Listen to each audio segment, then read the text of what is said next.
Hi everyone, thanks for joining me today. And it's a pleasure to be delivering the last in the 3 series of our Bolster Your Business sessions. This one we're looking at boosting your profits. Previous webinars are on our website and our YouTube channel. So if you missed these and you want to watch them, or you've watched them and you want to refresh what was said, feel free to have a look and visit the website. So, having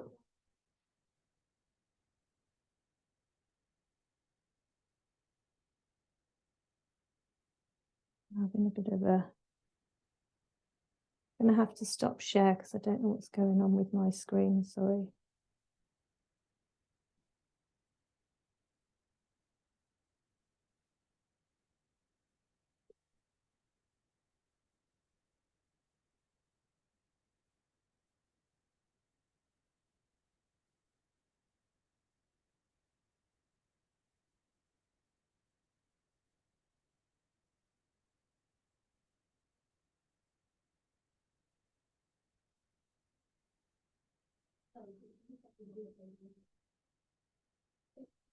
Right, start again, sorry. So, today we're looking at boost your profits. So we're using Zoom again to deliver the webinar. For those of you that are unfamiliar, the settings are below. I've muted everyone, and if you could submit any questions you've got via the chat button, I'm happy to answer as we go along. And you can leave the meeting if you need to and rejoin at any time. The session is being recorded and the recording will be sent out to participants and will be on our website hopefully by the end of the week. So just to introduce myself, my name is Carrie Stokes and I'm the Director of Spotlight Accounting. At Spotlight Accounting, we work with business owners to help them achieve their business vision. We like working with owner-managed businesses that want to develop and grow and are prepared to take action to reach their goals. We are based in Shropshire, but being a cloud-based accountancy practice, whilst most of our clients are local, we do deal with businesses all over the UK. And before I start the webinar, I just need to point out the usual disclosure that the information on this webinar is for educational purposes. It's of a general nature and does not constitute individual tax, accounting and business advice. So what we're going to look at today. Firstly, we're going to go through an introduction. Then we're going to look at what profit actually is. Then we're going to look at understanding where you are in your business. Then I'm going to go through 7 ways that you can boost your profit. Then I'm going to show you how all this gets wrapped up in a growth calculator. Then we're going to look at what action you're going to take.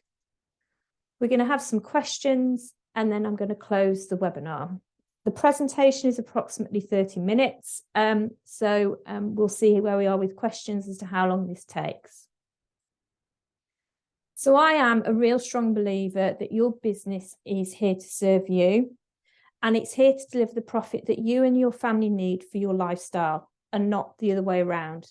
So is the tail wagging the dog, or is the dog wagging the tail? We do get pulled into the coalface and we get distracted by putting out and fighting fires within the business. But ultimately, it's really important that you need to make sure that your business is making the money you need it to, and you're spending the time out of the business to make sure it is going in the right direction. So, how do you make more profit? Well, first, you need to understand it. You understand what profit is. You need to understand what your business profit is, and you need to understand what impacts the profit in your business. Then you need to look at where you are now. How much money are you making? How much money do you need? What's the gap? And then you need to take action and be prepared to take action to improve it. So, what is profit? Profit is the sales, so it's the income you receive from selling your goods and services. You then deduct the direct costs of supplying those costs and services. So for example, in this, we're going to use a window manufacturer. The direct costs of this of the windows would be the plastic and the wood for the surrounds, the hinges, the glass in the windows, and also the direct labour, so the workers that are on the shop floor manufacturing the goods. This then gives you the gross profit. So gross profit is the profit you are making on your sales. So often we look at direct costs as variable costs. Then you deduct your overheads. The overheads are mainly your admin expenses. So in the case of the window manufacturer, it'd be things like their rents, their insurance, their professional fees, the salaries of the people in the office. This then gives you your net profit. So the first step to your profits is understanding them and where you are now. So let's use Windows Limited as an example. The owner of Windows Limited is struggling. He's working a 90-hour week. He's shattered. They're selling top to middle range products. He thinks he's loss making and can't understand why, because he's making a good quality product.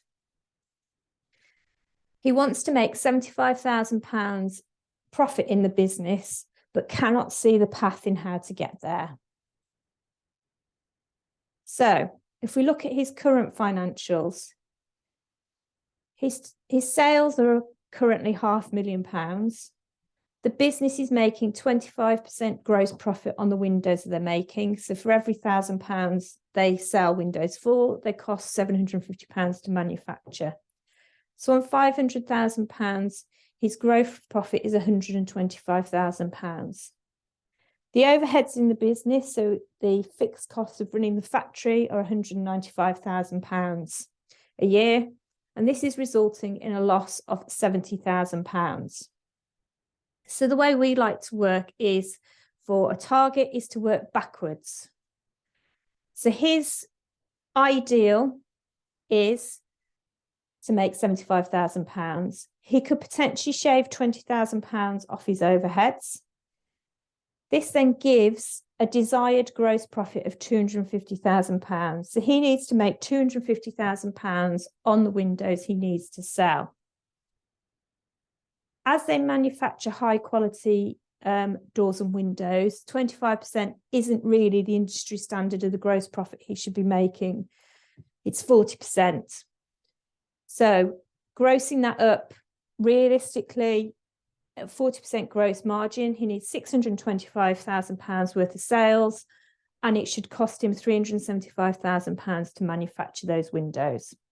So this then gives him the target of where he needs to shift his business to. So now that he understands it, how can profit be improved? Over the next 7 slides, we're going to look at the main 7 ways.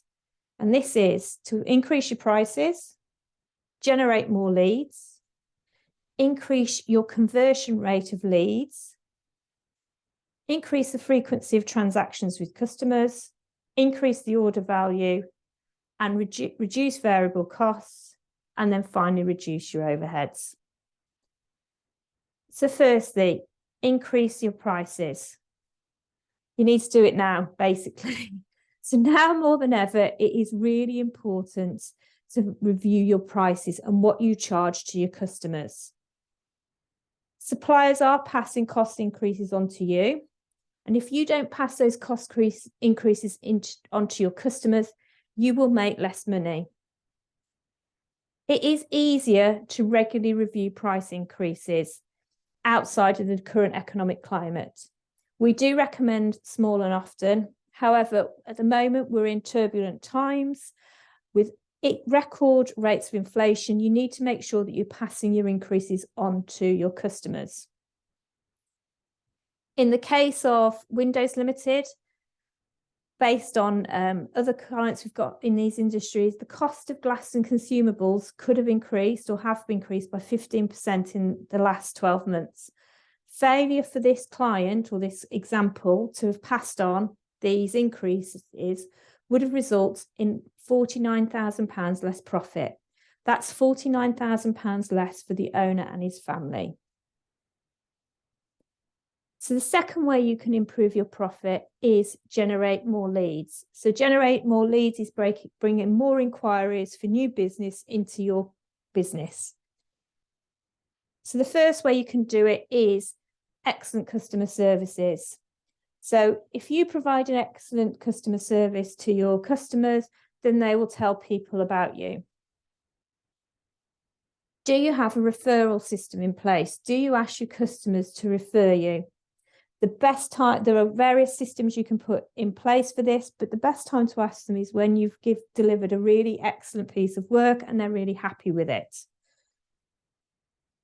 Do you know who your ideal customer is? Where does your ideal customer hang out? Do you write your content or your marketing? Does that target your ideal customers? And then what problem are you solving? What makes you different to your competitors? What problem do you solve for them? How can you market yourself in a different way to them to make you more attractive?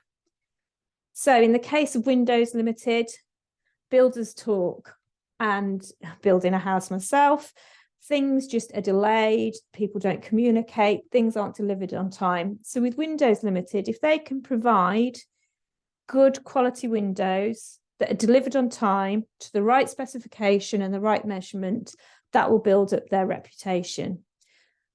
So if you get it, they then get it right, customers will then recommend them, other builders will recommend them, and then the theory is that their sales and the leads coming into the business will increase. The other thing is when you get leads in, do you follow up? So the third way is to increase your conversion rate. So the conversion rate is the amount of leads you get into the business and the amount of, from the leads that come into your business, the amount of people that buy. So firstly, do you measure this? Do you know how many leads you get into your business each month?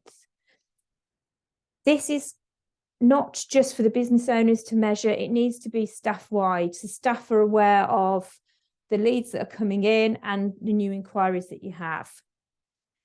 Do you have a follow-up system in place? So do people follow up leads? It takes an average of 7 touch points with a customer before they buy. And again, this is a team effort, so learn from best practice. You know, if you don't win a lead, do you speak to them about why, so you can understand how you can improve to increase your conversion rates? So in the case of Windows Limited, they're busy, every business owner is busy. So they would issue a quote and not follow up. They didn't have the staff in the office to follow up the quotes. So if they put a follow-up system into the business, this could increase the number of leads that are converting into actual sales. The next one is to increase the frequency of transactions. So this is to increase the frequency that customers buy from you. It is much easier to sell to existing customers than to new. So what can you do to increase the amount of times a customer buys within you in the year? So can you look at additional services? Can you encourage frequent spending? Could you send reminders to customers, book the next appointment when they finish their last appointment? Could you offer special deals such as a loyalty card? So for example, when you see a dentist, they'll book the next appointment in then and there.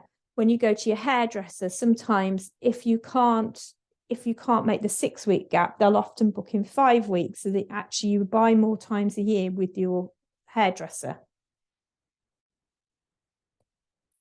The fifth way of growing your business is to increase the transaction value of each sale. So look at what value you could add. So for example, an accountant could just be doing year-end accounts, but they can do so much more. So So can you look at maybe doing additional services? Like, for example, we work with some clients and produce management accounts, so that helps them keep track of their finances and grow. Do you grade the quality of your customers? So have a look at them, grade them A to C, focus on how you help your A. So in the case of the windows, they would sell much higher value windows to builders working on £500,000 houses than those renovating flats. So if by concentrating on those builders that deal with high-end houses, they increase the value of their order and ultimately the amount of sales in the business. Upselling. The car industry has got this to an absolute T. So when you buy a new car, you'll go in, you'll choose the car. Often the demo car that you're having is the top of the range. So you don't then want to go to the bottom of the range and buy the cheapest car. But when you then choose your car, they'll be saying, oh, do you want the sat nav with that? You know, it's £500. Do you want the paint treatment with that? Do you want your alloy wheels treated to stop them curbing? So what extra services could you add on to upsell to your customers? Then finally, tell your customers what you do. Your customers know everything that you do in your business? Do they know about offers you've got on? Don't assume they know everything that you do. Tell them, speak to them about it. So the sixth way of growing your business is to increase your profit margin.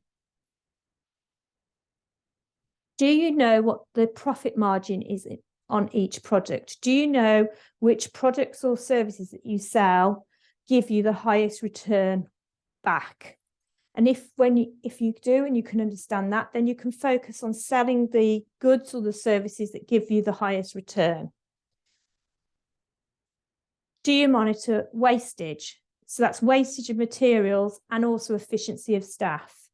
So, for example, in the windows company we're referring to, you know, if they put a stock control system in to make sure they're utilising as much as they can, if they look at wastage on products, you know, if they're if staff are cutting a brand new piece of UPVC every time they're making a window, there's obviously wastage then, which is money that could be kept within the business. Are there any ways that your materials could be used more efficiently? Or are there any ways that staff could produce or deliver services more efficiently?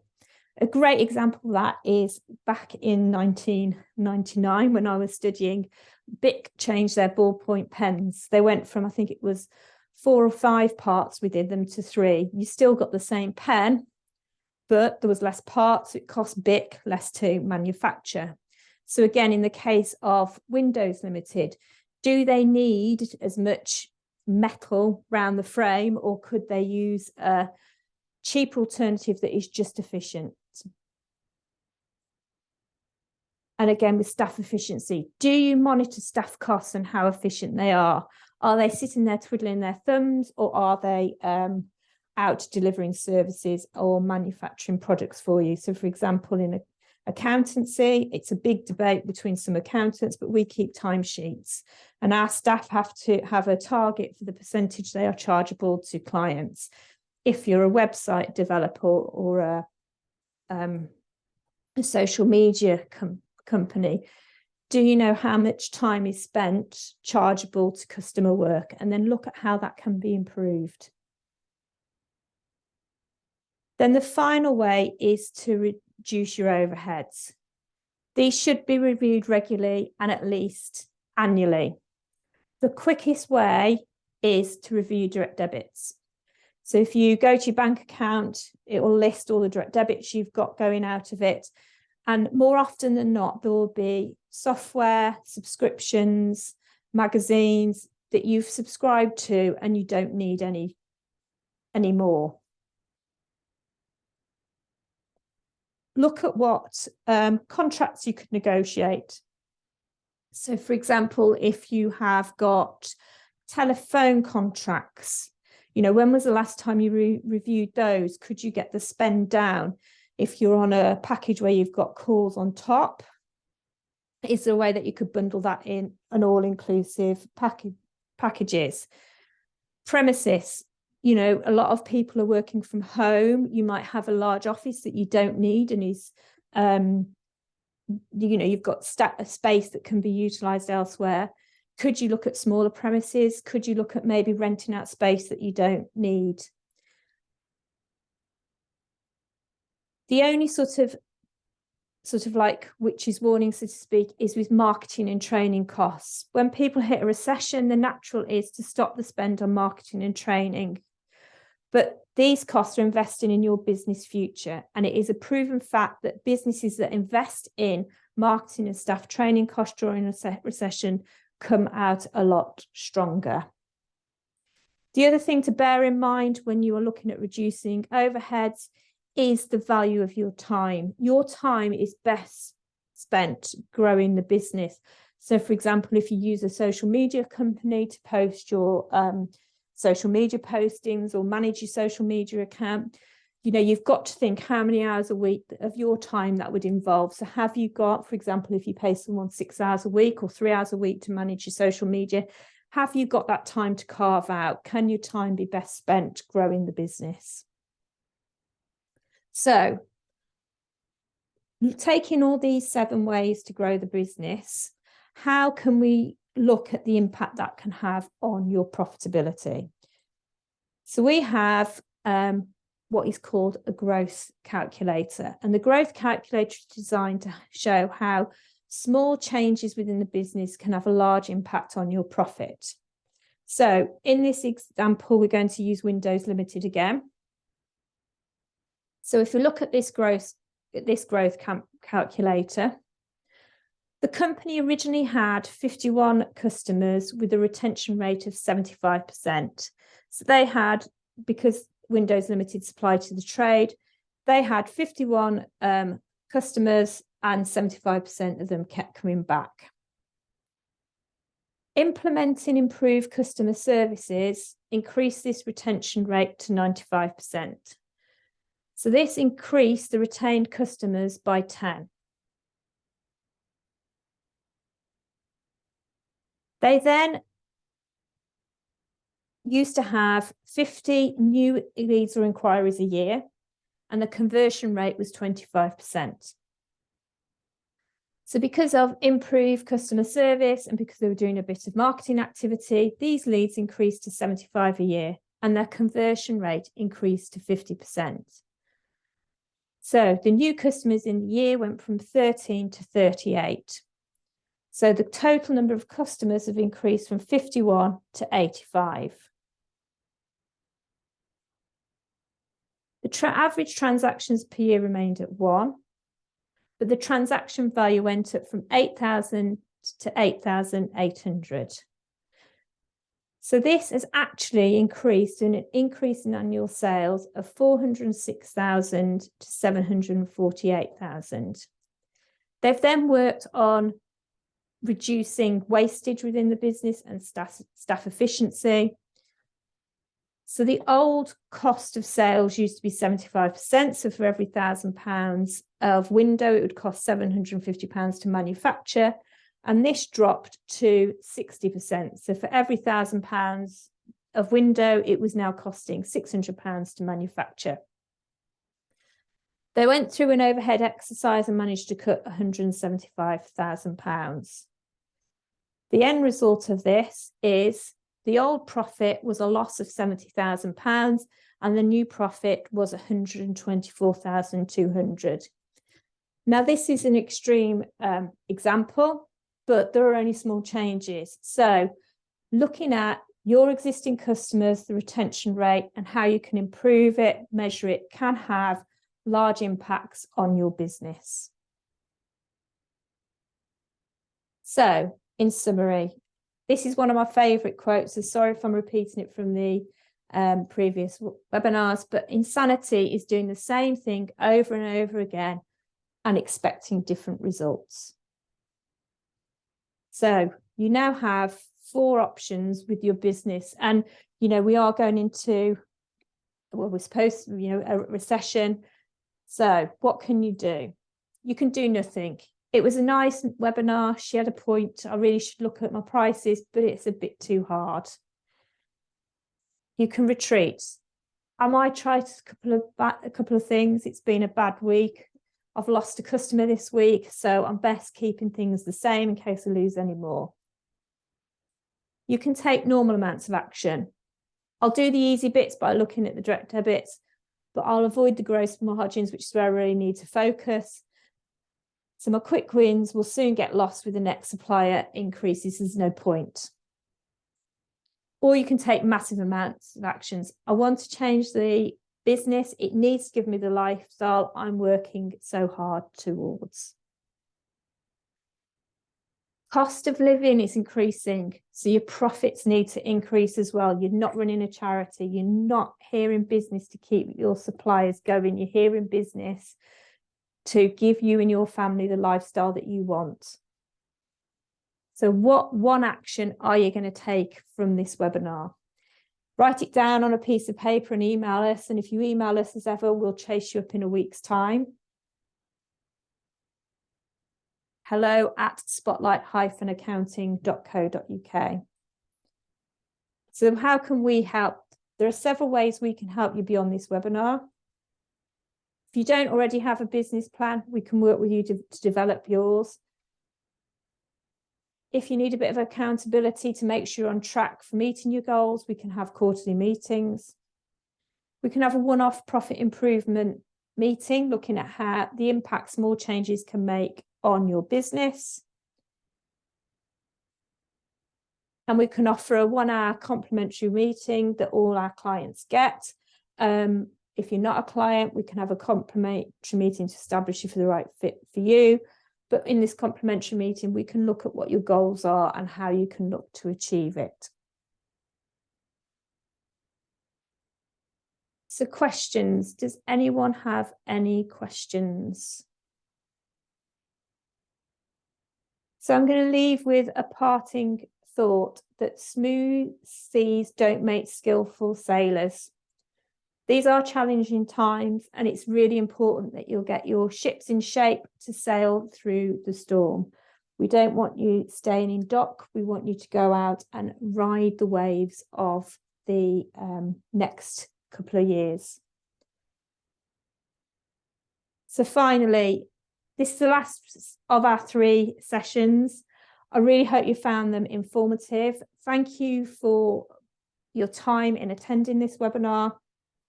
Any questions, please get in touch. It's been an absolute pleasure delivering these webinars, and I really hope it's helped make some impact on your businesses.